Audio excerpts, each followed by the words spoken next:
Magandang umaga po ng araw ng pagsamba sa inyong mga kapatid yan po sa Maduro Christian Church. Kamusta po kayo sa pangalan ng ating Panginoong Kristo? At kami naman po ay okay naman. Ngayon po ay hapon po dito ng Biyernes. Hindi ko na pong makalimutan yung sermon na dapat ko pong ipagpatuloy para sa linggo pong na pagsamba sa Panginoon, at ito na po yun. At salamat sa Panginoon at sa kanyang kabutihan, sa kanyang katapatan po sa ating mga buhay. Salamat po sa panalangin po ninyo nung ako po ay nagkaroon po ng severe stiff neck, no? For the first time po ay napakasakit. Halos kalahati po ng likod ng aking sa gawing kaliwa, mula sa aking likuran ng aking leeg hanggang sa ulo ay talagang napakasakit po. At hindi ko alam kung paanong posisyon ako matutulog. Dapat nakaupo lang dahil talaga pong konting kilos ko lang ay talagang masakit. Pero salamat po sa himala pa rin ng Panginoon na ako po ay nakapagpatuloy ng trabaho at kanya po itong pinagaling. Kaya salamat po at purihin natin ang Panginoon. Talaga pong medyo hindi na po sanay ang aking katawan sa mga mabibigat na trabaho. Ngayon naman na itong aking kanang sa aking puwitan pababa sa aking hika ay parang pasakit. Ewan ko ba, talagang tumatanda na po. Pero salamat sa Panginoon at salamat dahil may mga gamot naman na maaaring inumin. O ngayon mga kapatid ay sana po ay lahat po ay okay ang kalagayan at hindi ko naman masabi na walang mga problema. Alam ko po may kanya-kanya tayong mga problema, pero sa biyaya po ng Panginoon, ang araw ng pagsamba ay ating pong maibibigay sa Kanya upang siya'y ating paglingkuran, sambahin at purihin, awitan at sabihin ang mga patotoo ng bawat isa para sa kapurihan ng ating Panginoon. So mga kapatid, tayo muna po ay manalangin. Panginoon, salamat po sa araw na ito na ibinigay mo sa amin upang ikaw ay aming purihin, pasalamatan, sambahin ng sama-sama. Salamat po sa isang linggong pagpapala at pag-iingat mo sa amin, sa buhay at lakas na ibinibigay mo sa lahat ng aming mga pagtatrabaho.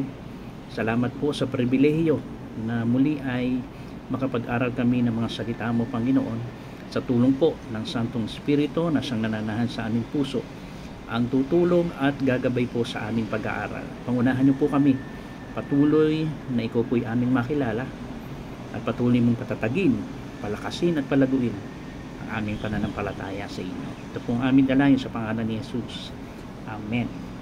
Okay, tayo po ay makapagpapatuloy sa ating serye tungkol po sa salita ng Diyos. Okay, ito po yung binigyan natin ng acronyms, no? Salita ng Diyos. Pero balikan po natin yung ating introduction dito, na sinabi natin na kung may isang bagay na hindi pwedeng ipagwalang bahala ng kahit sino, ito ay ang salita ng Diyos. Maaring iba-iba ang paniniwala ng mga tao, iba-iba ang relihiyon, iba-iba rin ang mga opinyon, pero sa dulo ng lahat, iisa lang ang pamantayan ng katotohanan, at ito ang salita ng Diyos. Kaya po, hindi natin ito pwedeng ipagwalang bahala. Sa lahat ng mga bagay, ang pinakadakila na may kapahamalaan, ang sabi nga ng salita ng Panginoon, di ba, ang lahat ng mga lupa ay lilipas, ngunit ang aking mga salita ay hindi lilipas.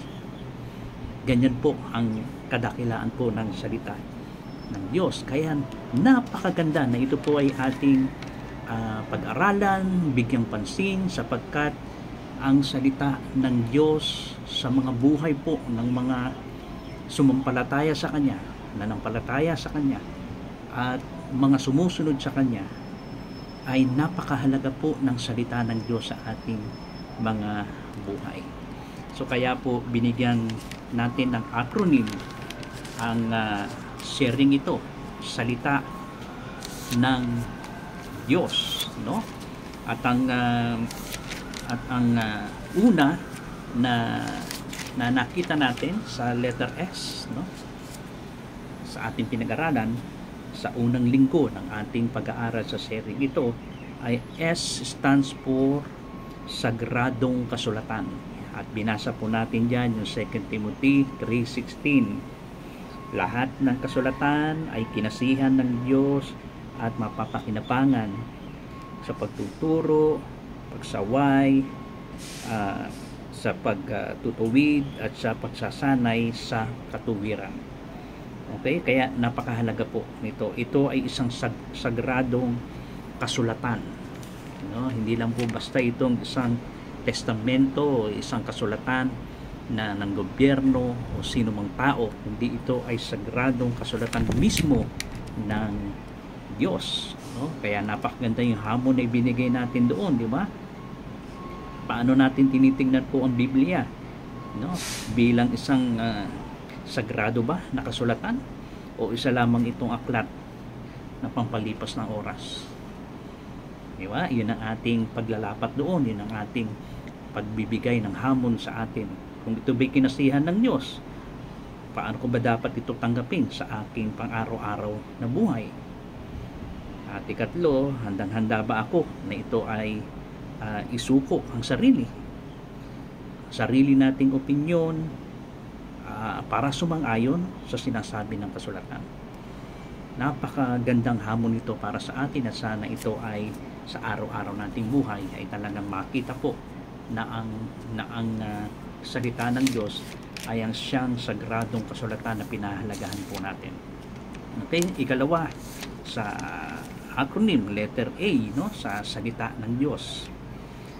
A stands for autentikong tinig ng Diyos. At binasa po natin dyan ang Hebreo 4:12.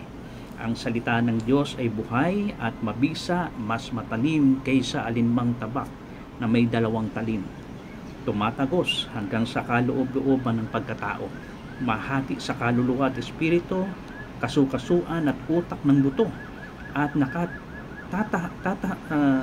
tatahak, no, sa mga pag-iisip at mga hangarin ng puso. Ganyan katindi ang salita ng Diyos sa atin. Autentikong tinig ng Diyos na ginamit ang mga taong sumulat upang isulat ang mismong tinig o salita ng ating Diyos.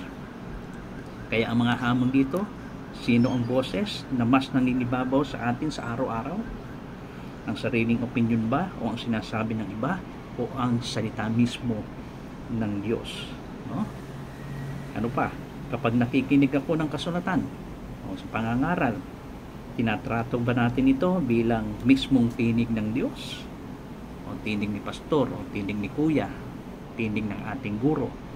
No? Pakinggan natin ito, no? Na ito ay tinig mismo ng Diyos na nagmumula sa kanyang mga salita. At paano ko ito mas masasanay ang sarili ko na pakinggan ang tinig niya sa gitna ng ingay ng mundo? Napakalaga. Alam po niyo, talagang napakaingay sa mundong ito, no? Pagising pa lamang natin, nadagdagan pa ng cellphone.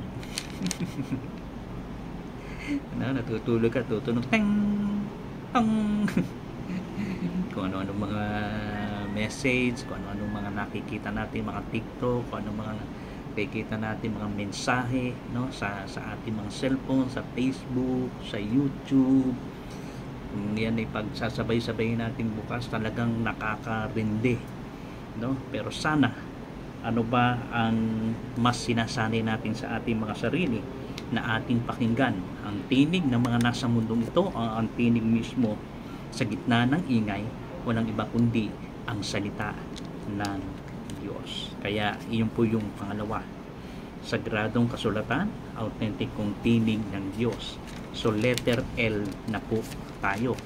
Ano po yung letter L, no? Buksan po natin ang ating Biblia sa aklat ng Awit 119 verse 105. Okay? Awit 119 sa talata pong 105. Ito po ang sabi po ng Biblia. Salita mo'y isang tanglaw na nasa akin ay patnubay. Sa landas kong daraanan, liwanag na tumatanglaw. Ulitin ko po. Salita mo'y isang tanglaw. Sa langit. Salita mo'y isang tanglaw na sa akin ay patnubay. Sa landas kong daraanan, liwanag na tumatanglaw. So letter L sa salita ng Diyos stands for liwanag sa dilim. Okay? Liwanag sa dilim. Isa sa pinakamalinaw ng larawan ng salita ng Diyos ay ang pagiging liwanag sa dilim. Sa mundong puno ng kalituhan, ng kasalanan, maling landas, no? Ang salita ng Diyos ang nagbibigay ng direksyon. So parang ilaw ito sa gitna ng madilim na daan. Hindi mo man nakikita ang buong dinadaanan natin o yung kalsada, sapat na ang liwanag nito para sa bawat hakbang. Iyan ang gawain ng salita ng Diyos. Napapaligiran tayo ng kadiliman sa mundong ito. Pero salamat sa salita ng Diyos sa magsisilbing liwanag ng ating direksyon sa ating buhay. Kung iisipin, hindi mo kailangang makita ang buong bukas na ating nilalakaran, no? At meron tayong tiwala, no? Na ang kailangan lamang natin ay ang gabay ng salita ng Diyos na nagsisilbing ilaw upang hindi tayo matisod o maligaw. Kapag sinunod natin ito, makakaiwas tayo sa mga patibong ng kasalanan at maling desisyon. Ingay, no? Alam niyo ba yung mga ambulance na yan? Oh, maya't maya po yan. Kahit po sa hating gabi. Iisip ko, minsan naman nagdi-drill lang o talagang meron talagang emergency. Okay? Marami ang naghahanap ng liwanag sa ibang bagay. Halimbawa, ang karunungan ng tao. Di ba? Minsan, dyan tayo masyadong hinahanap natin yung direksyon o liwanag para sa ating buhay sa pamagitan po ng karunungan ng tao. Number 1 na po dyan, lalo na yung kaparaanan po ng kaligtasan ng tao. Paano pupunta ng langit? Naku po, marami pong magagaling, no? Marurunong na masasabi natin, lalo na po sa salita ng Diyos. Ang nakakalungkot lang ay karamihan baluktot yung mga katotohanan na sinasabi po nila kahit sabihin natin na ginagamit nila ay ang sagradong kasulatan, autentikong tinig ng Diyos, no? O itong Biblia na hawak po nila, na hawak din po natin. Masyadong nangingibabaw ang karunungan po ng tao. At ito ang madalas na ginagamit po ni Satanas ngayon. Masyado tayong lilinlangin para malito at maligaw tayo ng direksyon sa pamagitan po na pagkuha natin ng liwanag sa bagay ng karunungan po ng tao. Isa pa rito yung kasikatan. Okay? Marahil tuwan-tuwa sila, no? Dahil marami tayo, sikat yung ating grupo, kilala ang ating grupo, kilala ang ating tagapanguna, etc. Tiyak ito yung pakinggan natin na tamang direksyon, no? Dahil sa sikat, no? Dahil sa kilalang tao, no? Ano pa? Maaari sa pera, no? Isa rin sa ginagamit sa Satanas ang kadiliman po ng pera. Hindi masama po ang kayamanan, no? Hindi masama ang pera. Kahit ako, kailangan ko po ng pera. Kayo ba, hindi nyo kailangan? Kaya po tayo nagtitiis, nagtsatsaga sa ibang bansa dahil alam natin mas dumodoble ang kita kaysa po sa Pilipinas. lalo na ngayon puro, ay nako, kadiliman po ng korupsyon ang nakikita natin. Na po natin pahabaan ito at tsak mauubos ang oras natin sa pag-uusap hinggil sa bagay na ito. Sasakit na lamang po ulo natin dito, no? Sa pera, pag pera na ang tumatawag, kadalasan kahit ang Diyos hindi natin pakikinggan. Marami pong ganyan, no? Kahit ang salita ng Diyos pwede natin baluktutin kasi pera na ang pinag-uusapan. Nakakatakot po, no? Pera na ito. Ang pera ay binigay ng Diyos para means ng ating mga pangangailangan, matugunan, masuportahan tayo, ating pamilya sa mga pangangailangan natin, pero hindi kailanman ito ang magiging buhay po natin, ang pera. No? Kaya alam ko po, kayo pong lahat dyan ay mga Filipino worker, teacher, construction worker, engineer, no, mechanic. May mga tao kayong mga hinahawakan, nagtatrabaho tayo, mga Filipino workers. Pero ingat po tayo, no? Baka masyado po tayong inilulugmok sa kadiliman sa pamagitan po ng pagtingin natin sa pagkita ng pera, hanggang sa makalimutan na po natin ang Panginoon. Okay? Pagdating natin at pagharap sa Panginoon, pagod na pagod tayo sa pagsamba natin sa Panginoon kasi pagod tayo sa trabaho, no? Nakakalungkot po yung bagay na yun. Isa sa ginagamit ni Satanas na magkaroon tayo ng maling kaisipan tungkol sa pera, sa kayamanan na dapat sana ma-enjoy natin kasama ng Panginoon sa mga pangangailangan natin, at mas lalong makatulong din sa atin, no? Para sa mas lalo nating paglilingkod sa Panginoon, pagbibigay ng kaluwalhatian sa Kanya, at hindi tayo mas lalong malugmok sa kadiliman dahil sa pera. Kaya ingat po kayo.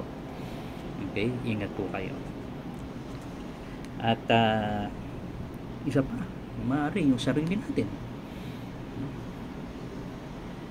Minsan nalulugmok tayo sa kadiliman dahil sa mga sarili natin pagtitiwala sa ating lakas o magagawa. Ingat din po tayo diyan. Okay? At ito ang nakakalungkot na para bang mahalaga, malakas tayo, mahalaga, nakakapagtrabaho, mahalaga, may karunungan tayo at nagagawa natin yung mga bagay ng maayos ang lahat, pero unti-unti nakikita naman natin ang ating mga sarili na nalulugmok tayo sa kadiliman at maling direksyon, at hindi na nababaling tayo sa direksyon ng salita ng Diyos na siyang ilaw ng ating buhay bilang isang mananampalataya. Kaya ingat po tayo. So, ngunit lahat ng iyon ay mga pansamantala. Tandaan po natin yan. Pansamantala lamang po yung mga bagay na yan. Babalik na naman tayo sa sinabi ni Mateo, lilipas ang lahat ng mga bagay, ngunit ang salita ng Diyos ay hindi kukupas, hindi sa lilipas. Kaya hindi natin pwedeng baliwalain ang salita ng Diyos, ang Biblia, sa buhay ng mga tunay na Kristiyano at sumusunod sa Kanya. Tandaan natin. Dahil pag nawala na ang ating pagsunod sa direksyon ng salita ng Diyos, dadalhin tayo ng mga bagay na ito at ilulugmok tayo sa madilim na mundong ito. Kaya ingat po tayo. Tanging ang salita ng Diyos ang nagbibigay ng liwanag po sa buhay natin mga Kristiyano. Kaya napakahalaga po ito na hindi kailanman mawawala. Kasi hindi kukupas ang salita ng Diyos. Kaya napakasarap talagang sabihin natin ito ay maging buhay natin, maging talagang lakas natin, sapagkat ang salita ng Diyos ang magbibigay sa atin ng lakas, ng buhay, ng karunungan at tamang direksyon sa tamang tinatahak natin sa buhay na ito, no? Kahit anong estado ng ating buhay, pagpaplano sa pag-aasawa, pagpaplano sa pag-aaral, pagpaplano sa pagpapamilya, pagpili ng trabaho, sa lahat ng anggulo ng ating buhay, sapat ang salita ng Diyos na pagtiwalaan natin, na dadalhin tayo nito sa tamang direksyon ng ating buhay sa liwanag ng salita ng Diyos. Okay? Kaya napakahalaga po ng salita ng Panginoon. Ang salita mo'y isang tanglaw na sa akin ay patnubay, sa landas kong daraanan, liwanag na tumatanglaw. No? Parang lagi natin, yung Biblia natin, parang lumalakad tayo sa madilim na mundong ito na siyang magbibigay ng liwanag saan tayo pupunta. Ano ang pipiliin natin, ano ang gagawin natin. Ang salita ng Diyos ang magiging tanglaw natin at patnubay natin sa buhay na ito. Kaya napakahalaga. Kaya ito po ay liwanag sa dilim. Ano yung mga dapat natin na iiwan ko pong pagnilayan natin? Natutuwa po ako sapagkat nalaman ko po, no, na after ng sermon, after ng mga teaching po sa prayer meeting, ay nagkakaroon kayo ng time para mag-usap-usap hinggil po sa mga pinag-aaralan natin sa salita ng Diyos. Maganda po 'yun, no? Actually, sana Sunday school, no, pero failed po tayo doon sa Sunday school. Pero salamat, gusto pala ninyo at nakakatulong sa inyo after ng sermon, kakainan, tapos kaysa nga naman mag-usap-usapan lang, no, nang wala namang ganong katuturan at wala naman tayong mga gagawin pa sa ating pag-uwi ng bahay, binigyan nyo ng pagkakataon na mag-stay at mag-usap tungkol sa pinag-uusapan natin sa salita ng Panginoon. Maganda po yan, magandang paraan po yan ng fellowship na magagawa po ninyo tuwing prayer meeting and then tapos po ng sermon. Kaya kung wala naman po kayo, hindi naman kayo busy, gawin po ninyo yan, makijoin po kayo sa magandang talakayan po na pinag-aaralan po ninyo hinggil sa mga pinag-aaralan po natin. So ito po yung mga dapat na pagnilayan natin, pag-isip-isipan natin sa ating tinalakay ngayon tungkol sa salita ng Diyos na siyang liwanag po sa dilim. Una, sa gitna ng dilim o ng problema o ng kalituhan, ano ang mas pinagtitiwalaan ko? Sariling paraan ko ba o ang liwanag ng salita ng Diyos? Ako, lalo na po yan, ano? Sa time ng mga problema, sa time ng mga desisyon natin, ano? Lagi nating tinitingnan at hinahanap natin kung ano yung the best na maaaring solusyon o dapat nating piliin. Inuulit ko po, huwag mangingibabaw ang ating katilinuhan, huwag mangingibabaw ang ating mga sarili. Ano yung ating dapat pagtiwalaan dito sa bagay na ito? Sariling paraan natin? Sana po ang liwanag ng salita ng Diyos. Okay. Kaya alam po ninyo, napakahalaga po talaga ng magbabasa tayo ng Biblia. Magbubulay, mag-aaral ng salita ng Diyos, magkakabisa ng kanyang mga salita. Sapagkat ito po ang gagamitin ng Diyos sa araw-araw natin. Mga pagpili sa araw-araw natin mga desisyon ay ito ang magsisilbing liwanag at direksyon ng ating buhay. Napakahalaga po niyan, no? Gagamitin ng Diyos ang kanyang mga salita sa ating buhay sa anumang anggulo ng ating nilalakarang buhay ngayon. Okay? Kaya pag-isipan po natin mabuti sa gitna ng dilim ng problema o kalituhan, ano ang mas pinagkakatiwalaan mo? Sarili mo bang paraan o ang salita ng Diyos? Ikalawa, may oras ba ako araw-araw para maglakad sa ilaw ng kanyang salita o mas pinipili kong maglakad sa dilim sa sarili nating kagustuhan? Okay? May oras ba ako araw-araw para maglakad sa ilaw ng kanyang salita o mas pinipili kong maglakad sa dilim ng sariling kagustuhan? Yan na naman po. Kaya napakalaga bawat araw basahin ang kanyang mga salita.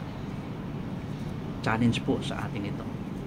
Kung sinasabi natin na tayo ay mga tagasunod ni Kristo, mga sumampalataya na sa Kanya, naranasan natin ang pag-ibig at pagliligtas ng Diyos sa atin, imposibleng hindi ka magkaroon ng pagnanais, ng kagustuhan, interesado sa salita ng Diyos. Okay? Babasahin at babasahin natin ito sapagkat sa araw-araw dito tayo mananangan, hahawakan natin ang salita ng Diyos bilang ilaw sa ating paglakad sa araw-araw sa madilim na mundong ito. Okay? Ulit ko po. Kaya hindi po dahilan ay hindi ko maintindihan ang Biblia, ay ah, wala akong Biblia. Marami busy ako. Wag po natin lokohin ang ating mga sarili, mga kapatid. Kung tayo ay anak ng Diyos, magiging buhay natin araw-araw na pakikinggan ang kanyang mga salita. Dahil ito ang ating panghahawakan upang makalakad tayo na mayroong ilaw sa madilim ng mundong ito. Kaya may oras ka ba araw-araw? Bibigyan mo siya ng oras talaga para basahin. Totoo po yan. Kahit pagod ka, kahit iisipin mo sa puso at isipan mo, kailangan kong basahin ang salita ng Diyos. Kailangan kong buksan ang ilaw, no? At hawakan ang liwanag na ito sa aking buhay para sa paglakad ko sa madilim ng mundong ito. Pag hindi po, maliligaw at maliligaw po kayo at mapapahamak tayo. Ikatlo, handa ba akong sundan ang direksyong ipinapakita ng Diyos? Kahit hindi ko pa nakikita ang buong larawan ng ating bukas.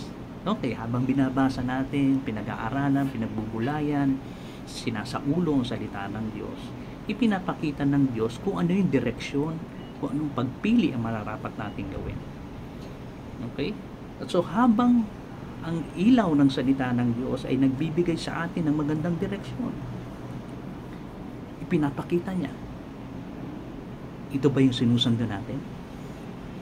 O nakita mo na yung direksyon ng Panginoon pero hindi mo pa rin inilalapat sa iyong sarili at hindi mo pa rin hinahakbang ang iyong mga paa para doon lumakad sa liwanag ng salita ng Diyos.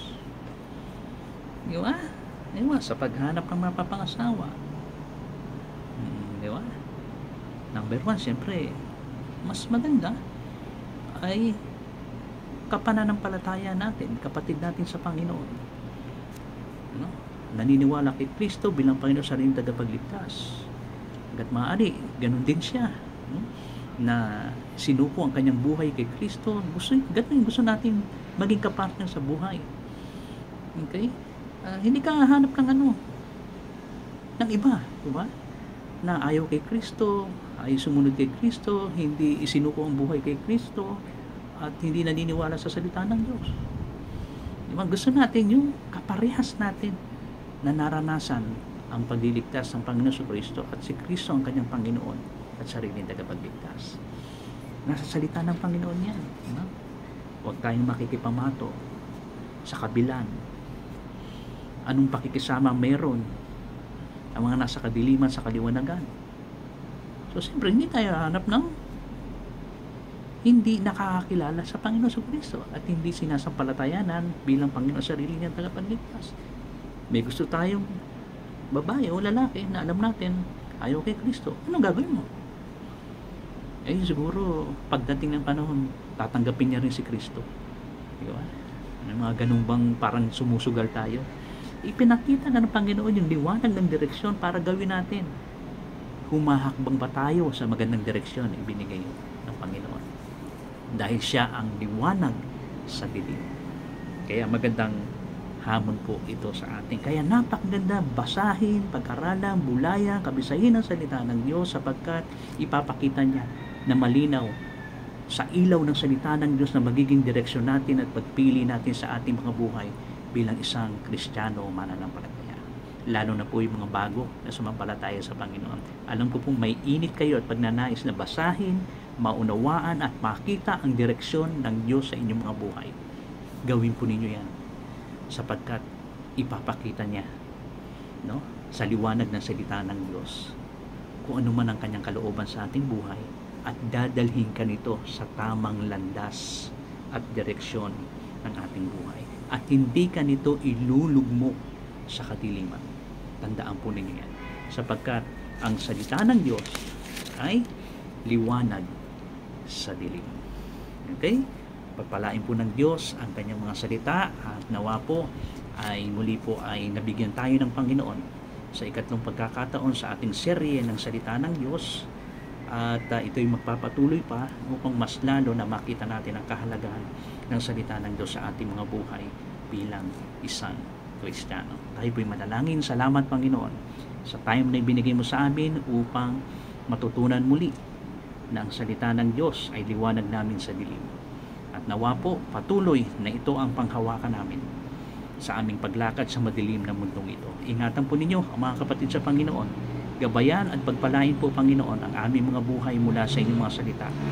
At lagi naming basahin, pag-aralan, pagbulayan, kabisahin, at ilapat ito sa aming buhay at dadalhin kami nito sa tamang direksyon at liwanag ng aming buhay. Huwag po ninyo hayaan, Panginoon, na ang bawat isa ay malugmok sa kadiliman ng mundong ito. Ipakita at gabayan kami ng salita ng Diyos. Salamat po, pagpalain ng mga kapatid sa Majuro Christian Church. At muli po, ingatan at gabayan ng bawat isa at ibinabalik namin ang papuri at pasasalamat sa matamis sa pangalan ni Kristo Jesus. Amen. Okay, magandang umaga po sa inyong lahat. Patuloy po kayong mag-iingat at patuloy po tayong magdalanginan sa Panginoon.